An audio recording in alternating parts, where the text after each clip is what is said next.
The beginning stages of your practice, when you're trying to fill your caseload, are the absolute hardest time to be in business.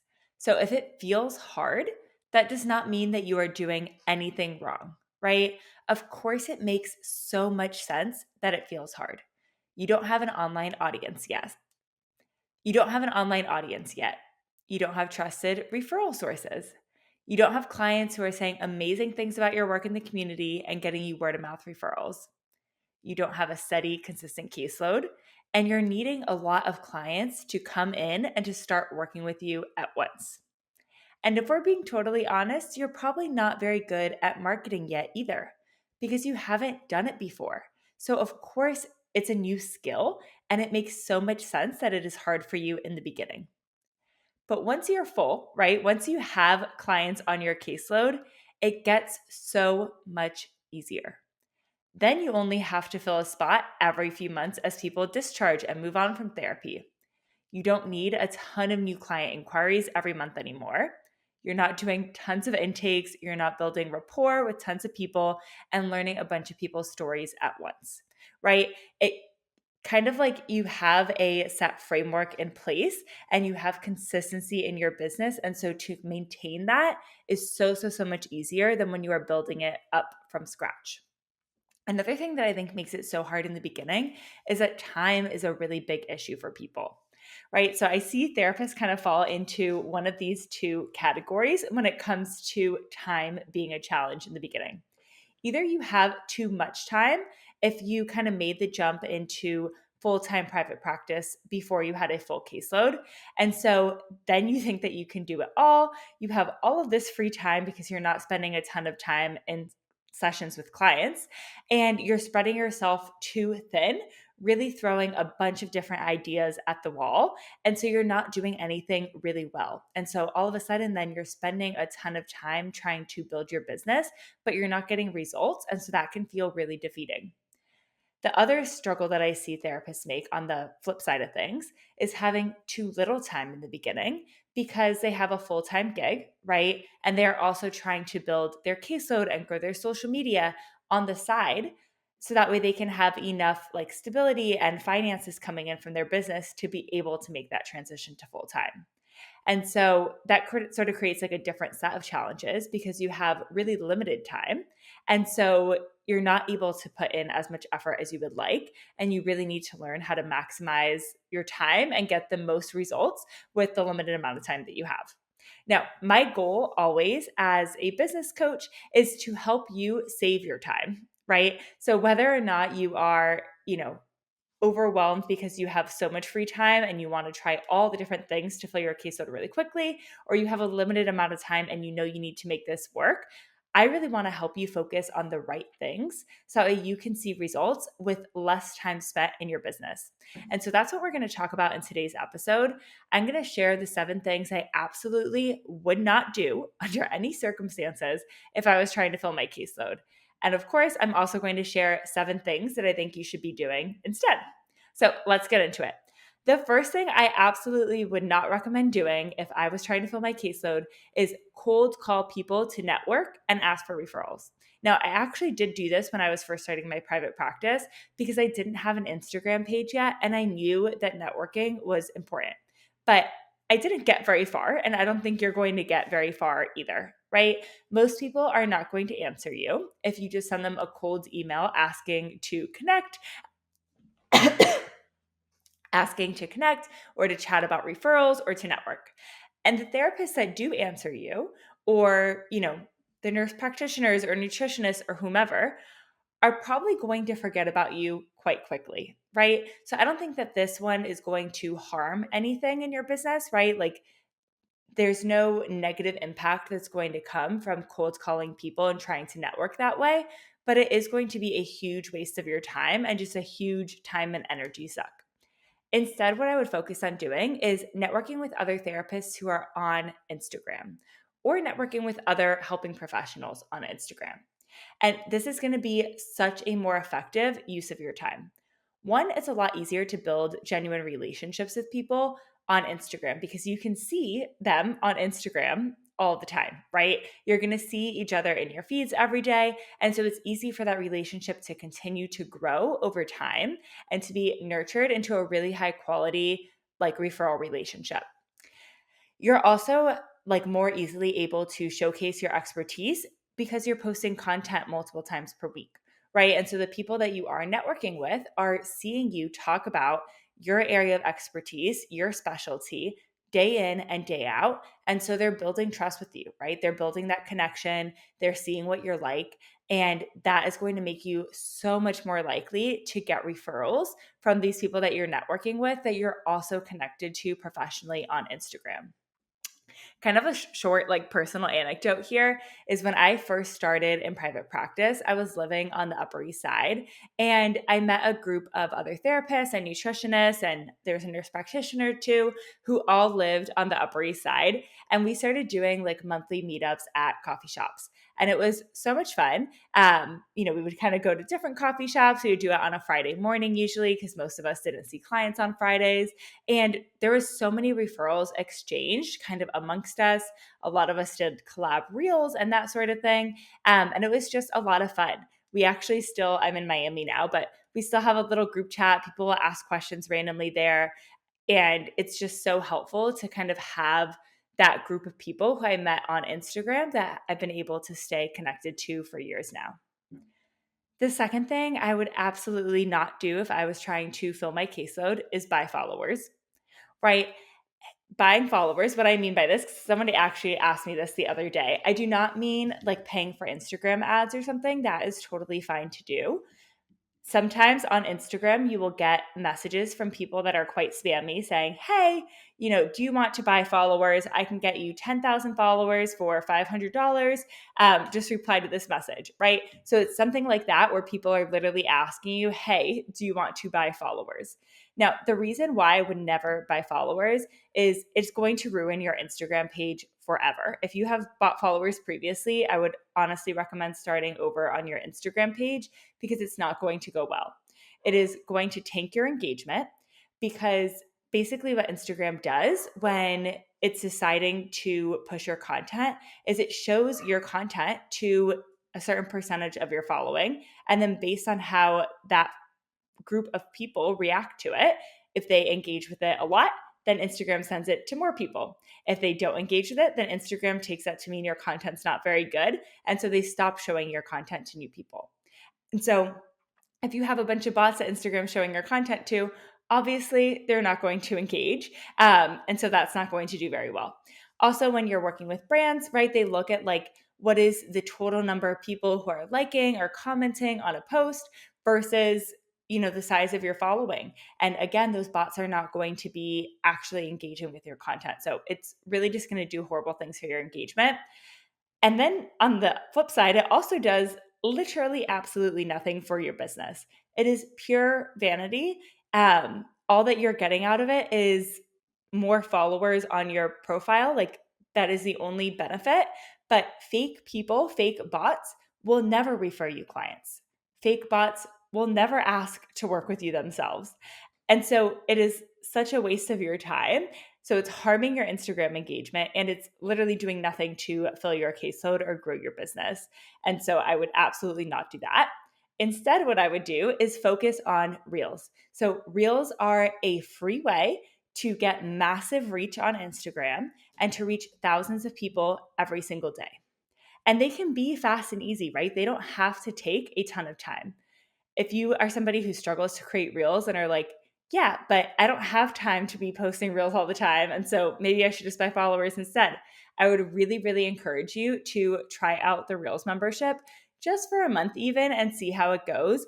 You will see that when you have somebody, myself, telling you exactly what to post every week, that Reels can be quite quick. You can hammer out a reel in 5 or 10 minutes, you can get it posted, and you can reach literally thousands of people. It is such a better use of your time and your money than buying fake followers who will never, ever, ever want to work with you or send you a client.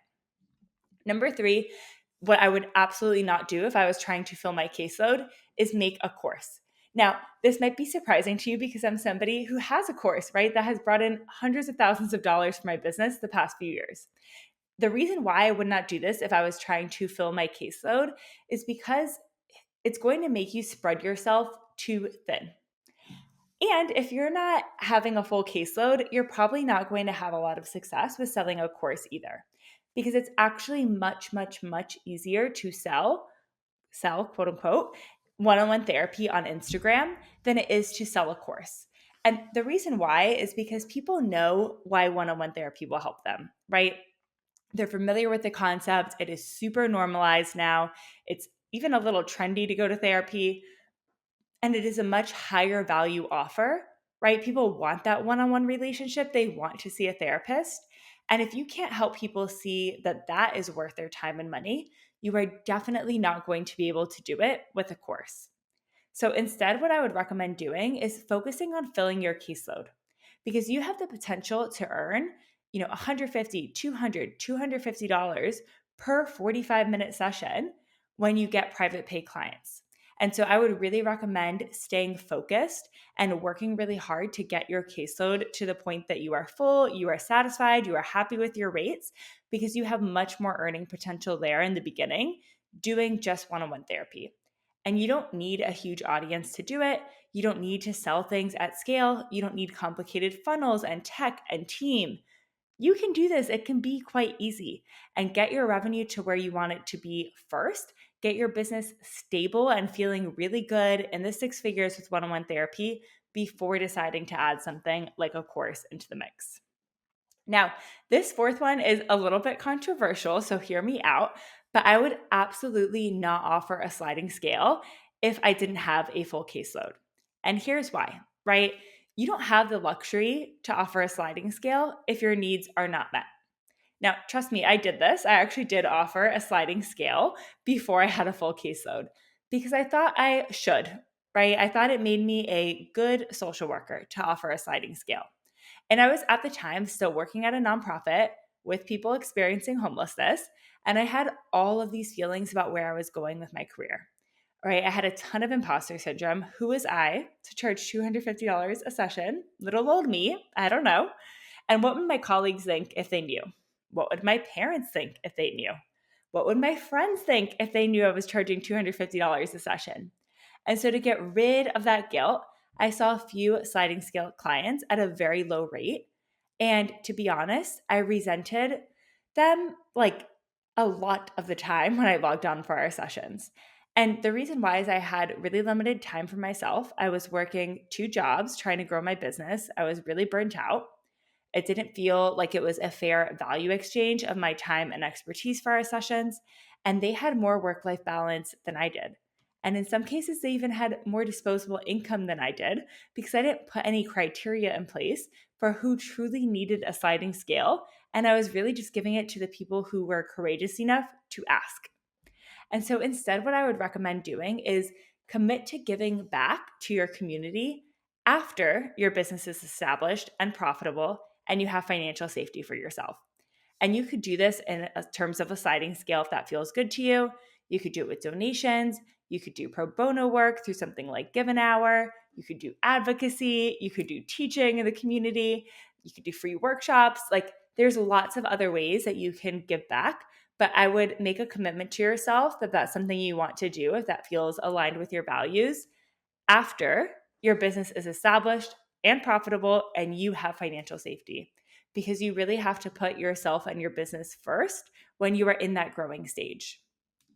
The fifth thing I would absolutely not do if I was trying to fill my caseload is join free Facebook groups for advice. Let me repeat that. If I was trying to fill my caseload, I would not join free Facebook groups. To be honest, the therapist Facebook groups that I have joined are some of the most toxic places on the internet. The only therapists I think who are spending their time there are those who are not doing well in private practice. And that is why they are using that free resource. That's why they're going there for advice.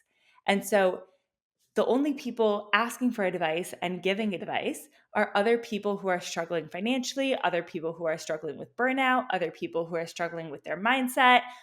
And so those aren't really the people you want to be taking advice from, right? It's really going to amp up your limiting beliefs and make you second guess and question whether or not this is possible for you. Instead, I would join the VIP community for Private Practice Academy alumni. And I promise you, I am not just saying this. I get that I'm telling you, hey, I wouldn't do the free Facebook groups. I would join my community instead. But you need to surround yourself with people who get it, right? People who have the same goals as you, people who are not going to shame you for building a private practice your way, people who are going to hype you up, who are going to give you the encouragement, who are going to tell you to raise your fee, who are going to push you to go further. You need advice from someone who knows what they're talking about, which would be me. And the VIP community for private practice alumni is honestly the most affordable business coaching you are going to find because it is only available to therapists that have already gone through my course. And so I charge just $197 a month for it. You get 2 group coaching calls. There's a recorded power hour where I answer questions. You get messaging support. And I am invested in your success and will always, always encourage you to do the uncomfortable things that will move your business forward, whether that's increasing your rate, showing up, niching down. You will have me in your corner. And I will always tell you that it is possible for you, which is something that you're going to have a very, very, very hard time finding in Facebook groups. The 6th thing I would absolutely not do if I was trying to fill my caseload is market myself as a generalist. So if you are marketing yourself as a generalist, you will never get private pay clients with any sort of consistency, right? It will be just a fluke when you do, and you will not be able to replicate that process with confidence. Now, I know that a lot of therapists fear niching down because they think that you're going to go ahead and exclude people. But if you are not being specific enough in your messaging, if you are not niche down and specialized, you're not really talking to anybody. Nothing is going to resonate in your messaging. Nobody is going to feel confident that you can help them. No one is going to feel like you are the best person to help them. And so instead, I would really, really suggest niching all of the way down. I know it feels counterintuitive, but I promise it will make it so much easier to get clients. It will make it easier to create content on Instagram. It'll even make it easier for you to be a good therapist when you're not having to learn new techniques, learn new modalities, read, study, all of this every day to get better at working with 100 different types of clients. Trust me, I have seen this for thousands of therapists. One of the best things that you can do for your business is to niche down. And it's one of the best things that you can do for your clients too. The 7th thing I would absolutely not do if I was trying to fill my caseload from scratch is join a telehealth platform like BetterHelp or Talkspace to fill my caseload quickly and to start earning income in private practice. Now, number 1, the reason why is the pay is kind of trash. You have to see a zillion clients, and it's just a disaster, right? It's not something that is long-term sustainable for you or for your business. And I know that you probably get emails about signing up and getting a big sign-on bonus. I actually get those emails all of the time too, but I would really, really encourage you to resist the urge. Now, instead, something I would consider doing is accepting insurance through a platform called Alma. And that's something that I actually did when I was building my own practice. And it's something I don't talk about often on the internet, but I think it's super important to say. If you need clients, if you need income now, that is okay. There is nothing wrong with that. There's nothing wrong with building your practice in stages. And it can take, 3 to 12 months on average for people to fill a caseload with totally private pay clients. And depending on what your full-time job is like, depending on what, a partner's income is like, or your financial savings, you may or may not have the luxury to build private pay from the jump. When I first started, I built my private practice with Alma in the beginning because I liked the idea of having a financial safety net, right? I was earning much more than I was at a group practice, and it allowed me to quit my job very early on because I had financial security in place from earning money through Alma, right? It gave me a lot of confidence as a clinician to see clients who were kind of regular people with private health insurance, and I was getting paid well. The pay varies by state and licensure. You can go ahead and contact them to hear a little bit more about their rates, but I really, really enjoyed that. And something else that I thought was super good too was that I could still see clients out of network while accepting insurance through Alma. So that would definitely be a good option if you are looking for a way to fill your caseload quickly and to start earning income in private practice. The eighth thing I would definitely not do is be on more than one marketing platform. So this kind of goes back to what I was talking about in the beginning of spreading yourself too thin, right? If you are on Instagram and TikTok and Pinterest and you're trying to do your SEO and you're starting a podcast and you're guesting on other people's podcasts, you're going to be spending a lot of time doing a lot of different things, but you're never going to get good at any one thing. And so I would much, much, much rather you be more consistent, post more, and post better on one platform than to shoot your shot on multiple platforms. Instead, really just focus on Instagram as your one platform. And then if you need to go ahead and supplement that a little bit, do it with something passive like Psych Today, do it with networking instead of, all these different social media platforms. And I teach you all this inside of the Private Practice Academy bundle too. I know I mostly talk about Instagram as kind of like the way that I help therapists learn to market themselves in private practice, but we have a very good module on Psych Today and very good lessons on networking as well, because I think that they are super important, really low hanging fruit that can help you fill your caseload quite quickly. And then once your revenue is high enough, hire a virtual assistant for like $20 to $40 an hour. And then once you have that virtual assistant in place and you have support with making content, you can go ahead and add a second platform, like maybe email marketing or TikTok. And that virtual assistant can help you repurpose content. They can help you design the posts in Canva and make the little graphics. They can help you with the back end stuff. And it becomes much more sustainable to have a second marketing platform. So let's wrap up. Staying focused is going to be your absolute greatest strength when building your private practice. So let's recap. Number one, do not cold call people to network and ask them for referrals. Instead, go ahead and network with other therapists on Instagram. Number two, do not buy followers on Instagram. Instead, focus on growing your following easily with Instagram Reels. Number three, do not make a course until your caseload is full. Focus on doing first things first and fill that caseload before thinking about a more scalable option for your practice. Number four, do not offer a sliding scale before you are comfortable with your own income. Commit to giving back after your business is established, profitable, and you have financial safety for yourself. Number five, do not join free Facebook groups and ask people there for advice. Instead, get advice inside of my VIP community for private practice alumni from therapists who have been there where you want to go. Instead, get advice inside of my VIP community for private practice alumni, right? You will get advice from therapists who have been where you want to go, aka me, and therapists who have the same goals as you and aren't going to weigh you down with all of their limiting beliefs. Number six, do not market yourself as a generalist. Niche all the way down, and it will be so much easier for you to get clients. Number seven, do not join telehealth platforms, right? If you want to create a financial cushion for yourself and fill your caseload quickly, I would definitely suggest checking out Alma. You'll be able to get paid way more and have way more capacity to focus on marketing yourself to get those private pay clients for the long-term growth of your business as well. And number eight, do not market yourself on more than one social media platform in the beginning. Focus on Instagram, Psychology Today, and networking to fill your caseload. At the end of the day, I really, really want to save you time and energy and help you to get results faster. And so if you focus on kind of like swapping out these 7 things, things are going to feel much, much easier for you in private practice. That is all for today. I hope you have a wonderful day, and I'll talk to you soon.